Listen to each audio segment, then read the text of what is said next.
ដំណឹងជ្រើសរើសកម្មករកម្មការិនីរោងចក្រយើងខ្ញុំកំពុងត្រូវការជ្រើសរើសកម្មករកម្មការិនីជំនាញដេរប្រធានក្រុមដេរ2នាក់ផ្នែកដេរមជុល1មជុល2ផុងស្ទាត់ជំនាញជាច្រើនរយនាក់និងផ្នែកផ្សេងទៀតអត្ថប្រយោជន៍ដែលទទួលបានរួមមានប្រាក់ខែគោលរហូតដល់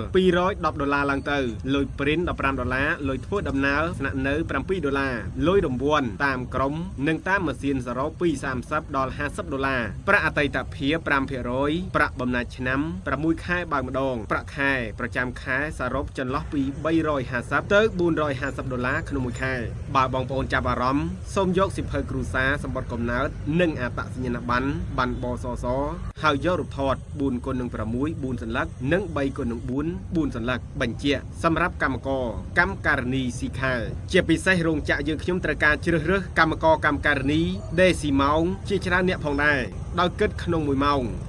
$1.3ហើយមួយសប្តាហ៍បើកប្រាក់ម្ដងសម្រាប់ព័ត៌មានបន្ថែមសូមទំនាក់ទំនងលេខទូរស័ព្ទ070 269 119 096 23 45 01អាស័យដ្ឋានតាមបណ្ដោយផ្លូវវែងស្រេងរាជធានីភ្នំពេញសាកសួរបានក្នុងម៉ោងធ្វើការសូមខិតសបន្តរបស់បងប្អូនដែលកំពុងស្វែងរកការងារធ្វើបានទទួលដំណឹងនេះផង